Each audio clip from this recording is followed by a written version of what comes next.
Hello everyone, I am doctor Rekha Prajapat. आज के इस वीडियो में हम हाइड्रोजन एटम के लिए वेव फंक्शन के बारे में बात करेंगे, जिसमें मेनली मैं बात करूंगी n equal to 1 and n equal to 2 के लिए हाइड्रोजन एटम के वेव फंक्शन की। यहाँ पे आगे प्रोसीड करने से पहले हम यहाँ पे बात करते हैं क्वांटम नंबर्स की, जिसमें n जिसे प्रिंसिपल क्वांटम नंबर कहा जाता है, इसकी वैल्यू हो सकती है 1, 2, 3 and so on up to. इसमें 1 वैल्यू जो होती है वो k शेल रिप्रेजेंट करती है, 2 value l shell, 3 value m shell and 4 value of n represents n shell and so on. So n here is the principal quantum number which represents the shell, and small l is the orbital quantum number which can exhibit the value from 0 and so on up to of n minus 1, and this value of l represents subshell. Like l की यदि 0 value होती है तो वो s subshell होती है, l equal to the 1 p subshell, 2 d subshell and so on. And another one quantum number is there, that is the ml, जिसे magnetic quantum number कहा जाता है। इस ml की वैल्यू हो सकती है -l से लेकर के +l वैल्यू तक। टोटल 2l + 1 इसकी वैल्यू होती है। सपोज जैसे कि l की वैल्यू है यहाँ पर 1 ली जाती है, तो ml की वैल्यू हो जाएगी -l से लेकर के +l तक, like -l, -l + 1, l - 1 and so on up two of l तक। तो यदि हम स्मॉल l की वैल्यू 1 लेंगे तो ml की वैल्यू हो जाएगी -1 से +1 तक, और -1 से +1 तक टोटल कितनी वैल्यू होगी, 12 + 1 यानी कि 3 वैल्यूज, और वो 3 वैल्यू हो जाती है -1, 0 और +1। सो ये तो अभी हमने क्वांटम नंबर्स की बात करी है। आगे हम इसी को रेफर करते हुए प्रोसीड करते हैं हाइड्रोजन एटम के लिए वेव फंक्शन को, जिसमें हम मेनली बात करेंगे प्रिंसिपल क्वांटम नंबर n की 1 और 2 वैल्यूज के लिए वेव फंक्शन की। प्रीवियस वीडियो में हमने 1 इलेक्ट्रॉन एटम के लिए श्रोडिंगर्स वेव इक्वेशन को सॉल्व किया था, और जिसमें हमने कहा था कि यदि उसके वेव फंक्शन को रिप्रेजेंट किया जा रहा है psi n l m, where n is the principal quantum number, l is the orbital quantum number and m is the magnetic quantum number, and this psi is the function जो कि wave function को represent कर रहा है। यह function है r, theta और phi coordinates का। और जब श्रोडिंगर वेव इक्वेशन को सॉल्व किया था तो हमें इक्वेशन 2 पार्ट्स में मिली थी। एक पार्ट था स्फेरिकल हार्मोनिक और दूसरा पार्ट था radial wave function. So finally separation of variable method को अप्लाई करते हुए psi n l m को हमने लिखा था capital R n l, which was the function of the R, and multiplied by y l m theta phi, which is the function of the theta and phi.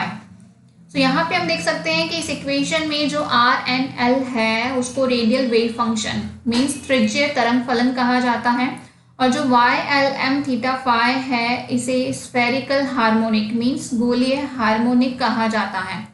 सो यदि हमें hydrogen atom के लिए wave function calculate करना है तो उसके लिए हमें R n l और y l m theta phi को मल्टीप्लाई करना होगा। और हमने जब रेडियल वेव इक्वेशन और स्फेरिकल यानी कि एंगुलर वेव इक्वेशन को सॉल्व किया था तो हमें इनकी वैल्यू मिली थी। R n l r की वैल्यू आई थी -2/n a⁻³ factorial of n - l - 1 divided by 2n multiplied by factorial of n plus l raised to the power cube raised to the power half e raised to the power minus r upon n a 2r upon n a raised to the power l l this is a Laguerre polynomial n plus 1 to the 2l plus 1 function है ये, and this is a function of the 2r of n a।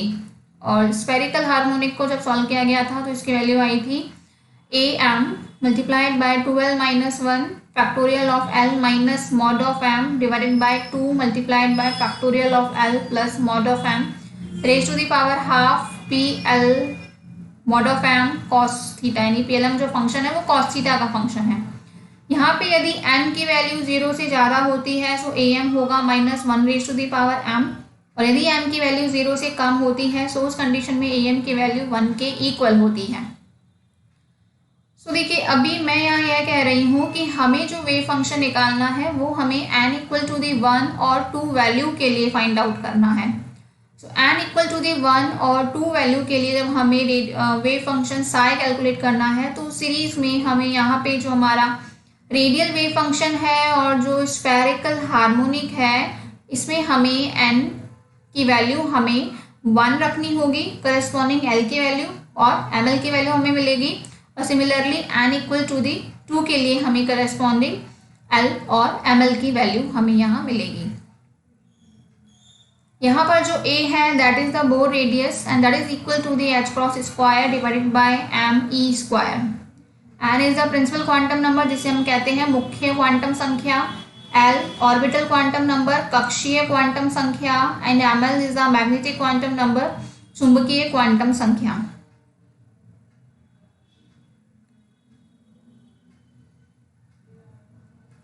आगे हम ये बता रहे हैं कि यदि n की एक पर्टिकुलर वैल्यू के लिए अलाउड वेव फंक्शन हमें कितने मिलेंगे। तो यदि l की एक पर्टिकुलर वैल्यू है जो कि एग्जिबिट करती है 0 से लेकर के n-1 तक, इनकी इन वैल्यूज के लिए हमें अलाउड वेव फंक्शन मिलते हैं summation from l equal to the 0 to the 1 तक 2l प्लस 1। जब हम इसमें l की वैल्यू पुट करते हैं लाइक 0 तो हमें इसकी वैल्यू मिलती है 1 plus 3 plus so on off 2n-1। या हम इसको इस फॉर्मेट में भी लिख सकते हैं कि हमें पर्टिकुलर n की एक वैल्यू के लिए अलाउड वेव फंक्शन मिलते हैं n स्क्वायर।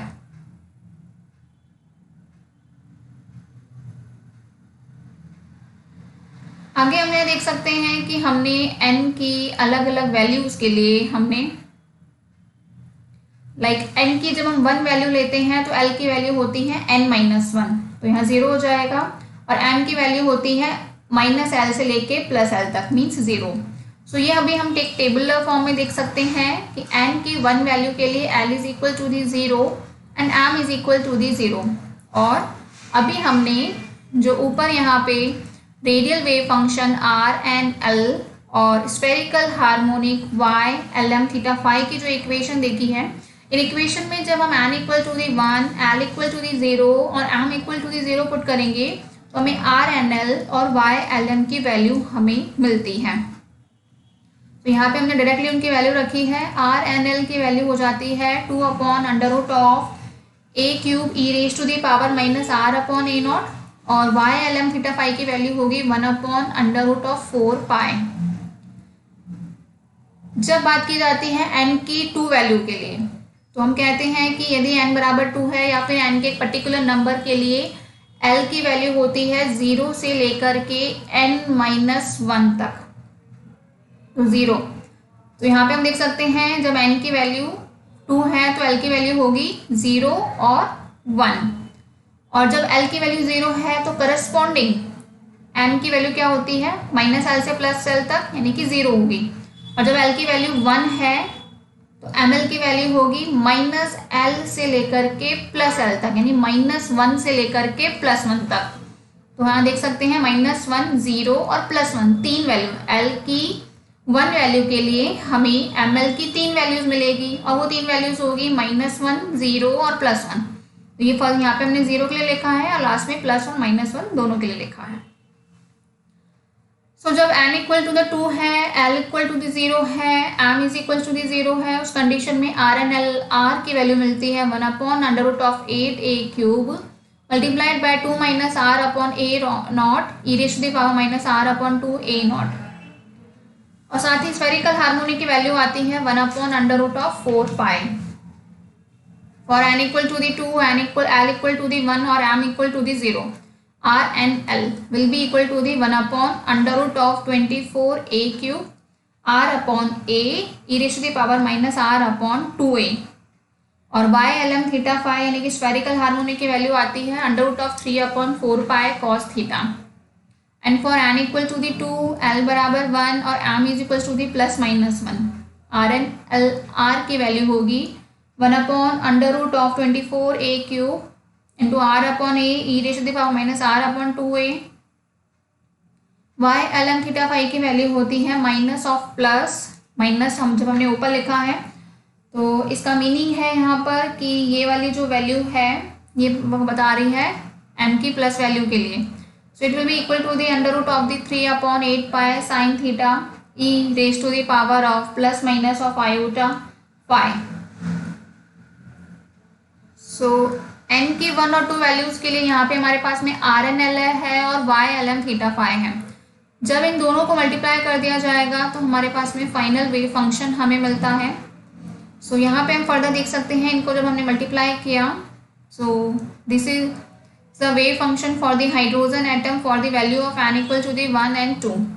यहाँ पे आप देख सकते हैं कि हमने कुछ इन पॉलिनोमियल की वैल्यू लिखी है। जैसे कि हम देख सकते हैं कि ये जो हमारी इक्वेशन थी रेडियल वेव इक्वेशन, हमारे पास में उसमें पॉलिनोमियल फंक्शन आ रहा था that was capital L.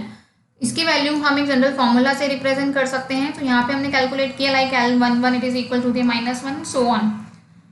So final wave function देखते हैं हम n इक्वल टू द 1 के लिए, या हम ये कह सकते हैं कि ग्राउंड स्टेट के लिए जो वेव फंक्शन है that is the psi 1 0 0 and it is equal to the 1/√of pi a cube e raised to the power -r/a0। psi 2 0 0 is equal to the 1/√of the 32 of pi a cube multiplied by 2 minus r/a e raised to the power -r/2a, and psi 2 1 0 is equal to the √of the 1/32 pi a cube multiplied by r/a e raised to the power -r/2a cos theta. So these are the wave function for the hydrogen atom for n equal to the 1 and n is equal to the 2.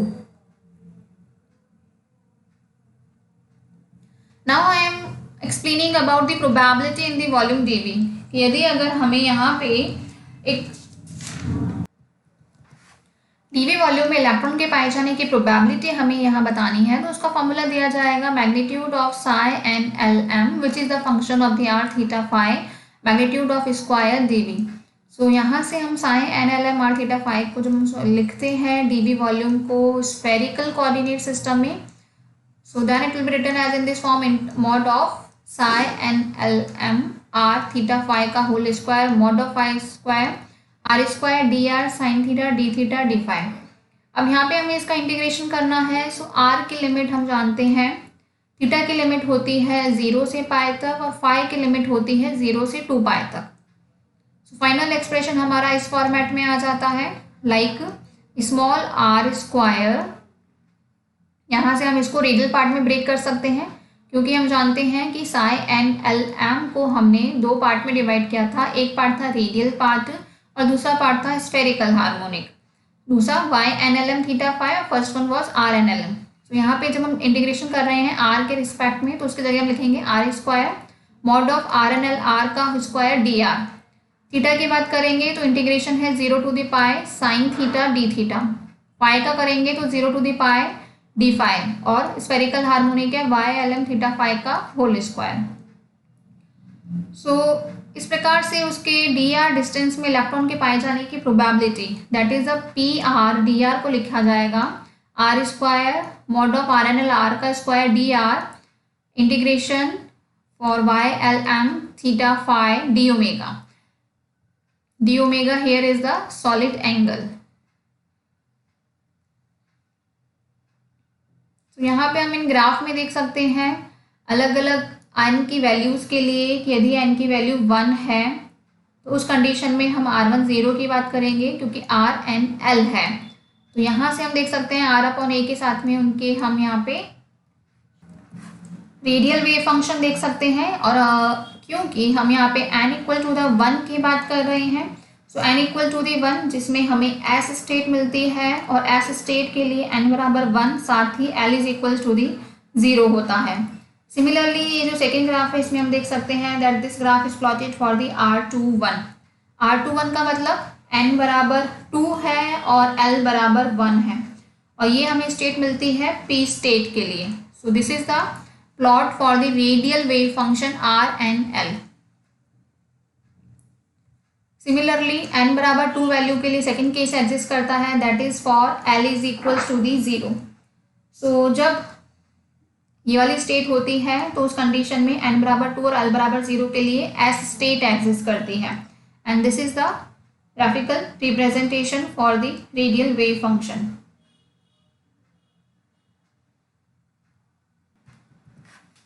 सो यहाँ पे हम जब r₂ graph की बात कर रहे हैं तो हम देख सकते हैं कि n बराबर 2 और l बराबर 0 मीन्स 2s ऑर्बिट के लिए जो हम यहाँ पे r₂ का प्लॉट कर रहे हैं उसमें यदि r की वैल्यू स्मॉल r की वैल्यू 2a से कम है तो उस कंडीशन में ये जो रेडियल वेव फंक्शन है वो पॉजिटिव है, और जब r की वैल्यू 2a के बराबर है तो ये 0 है, और जब r की वैल्यू 2a से ज़्यादा हो रही है तो ये जो r₂ है उसकी वैल्यू हमें नेगेटिव मिलती है। तो यहाँ पे हमें एक पॉइंट मिलता है जिस पॉइंट पर r एंड l की वैल्यू 0 होती है। इस पॉइंट को नोडल पॉइंट कहा जाता है। अब क्योंकि अभी हम यहाँ पे n इक्वल टू 2 और l equal to the 0 state की बात कर रहे हैं, that is a 2s orbit, तो इस कंडीशन में हमें केवल एक ही नोडल पॉइंट मिल रहा है। बट जनरली जब हम बात करते हैं रेडियल वेव फंक्शन के लिए r एंड l के लिए तो उस कंडीशन में हमें n-l-1 नोडल पॉइंट्स मिलते हैं। और नोडल पॉइंट एक ऐसे पॉइंट जिस पर r एंड l r की वैल्यू 0 के इक्वल होती है। आगे मैं बात कर रही हूँ अधिकतम प्रायिकता की दूरी की। Now I will explain about the most probable value of distance of electron from nucleus in hydrogen atom. Hydrogen परमाणु में नाभिक से इलेक्ट्रॉन की दूरी के लिए सर्वाधिक प्रायिक मान की मैं यहाँ पे बात करूँगी। तो यदि हाइड्रोजन एटम की ग्राउंड स्टेट में न्यूक्लियस से dr डिस्टेंस पर मीन्स r से लेकर के r प्लस डिस्टेंस के बीच में किसी पर्टिकुलर एंगल थीटा और फाई पर इलेक्ट्रॉन के पाए जाने की प्रोबेबिलिटी को रिप्रेजेंट किया जाता है p, which is a function of the r dr is equal to the integration from 0 to the pi integration from 0 to the 2 pi psi complex conjugate psi r square dr sin theta d theta d phi। यहाँ पर जो D टॉ है ये D टॉ होता है r square sine theta D theta d phi d r. और अब यदि हम ग्राउंड स्टेट की बात कर रहे हैं, like I am explaining about for n equal to the 1 state, so n equal to the 1 के लिए l 0 है s भी 0 है, तो हमारा वेव फंक्शन का रिप्रेजेंटेशन होता है psi n l m means psi 1 0 0। और जब हम उसको रेडियल वेव फंक्शन और स्फेरिकल हार्मोनिक की फॉर्म में रिप्रेजेंट करेंगे तो हम उसको लिखेंगे r एंड l, यानी कि r10 which is a function of the r multiplied by psi lm theta phi, और l और m की वैल्यू है 0 0, सो y 0 0 थीटा फाई। तो यहाँ पे इनकी वैल्यू आती है 1/4 पाई r10 r, और r10 की वैल्यू होती है 2/√a³ e to the power minus r/a0। So final जो PR/dr का एक्सप्रेशन हो जाएगा वो हो जाएगा हमारा 4 pi r square Sai into Sai complex conjugate dr। सो यहाँ से जब हम साई इन दोनों का मल्टीप्लिकेशन को जो यहाँ पे रखेंगे तो इसकी वैल्यू हमें मिलती है 4 pi r square e raise to the power minus r/a divided by pi a³। Simplify करते हैं, so then PR/dr will be equal to the 4/a³ r square e raise to the power minus 2r/a into dr। अब क्योंकि हम यहाँ पे यह कह रहे हैं कि PR की मैक्सिमम वैल्यू की हम यहाँ बात कर रहे हैं, और वो मैक्सिमम वैल्यू है कि जब हाइड्रोजन एटम में न्यूक्लियस से इलेक्ट्रॉन की r डिस्टेंस के लिए हमें मैक्सिमम या मोस्ट प्रोबेबल वैल्यू मिले, तो उस कंडीशन में इसकी प्रोबेबिलिटी की वैल्यू मैक्सिमम होनी चाहिए। और उसका अगर हम जब भी किसी मैक्सिमम क्वांटिटी की बात करते हैं तो उसका फर्स्ट ऑर्डर डेरिवेटिव 0 के इक्वल होता है। तो dp/dr should be equal to the 0 यदि हम मोस्ट प्रोबेबल डिस्टेंस की बात कर रहे हैं। तो ये जो हमारे पास में PR/dr का वैल्यू है इसका हम r के रिस्पेक्ट में डिफ्रेंशिएशन करते हैं। जब हम इसका डिफ्रेंशिएशन करते हैं तो 4/a³ को हमने बाहर लिया और r square e raise to the power minus 2r/a का 1/1 हमने डिफ्रेंशिएशन किया। Then we will get 2r e raised to the power minus 2r/a minus 2r/a e raised to the power 2r/a into r is equal to the 0। जब हम इसको solve करते हैं तो हमें यहाँ पे सिंप्लीफाई करने पे r इक्वल टू दी 1 मिलता है। So it explains here that hydrogen atom में न्यूक्लियस से इलेक्ट्रॉन की r के लिए that is equal to the Bohr radius, जो कि a है, बोर रेडियस के इक्वल है, उसके लिए हमें यहाँ पे मोस्ट प्रोबेबल वैल्यू मिलती है। सो ये जो इक्वेशन है ये है बोर के एटॉमिक मॉडल्स के रिजल्ट से मैच करता है। तो इस प्रकार से आज के इस वीडियो में हमने बात करी है हाइड्रोजन एटम के वेव फंक्शन की, जिसमें हमने मेनली बात की है n इक्वल टू दी 1 और n इक्वल टू 2 वैल्यू की। Thank you so much.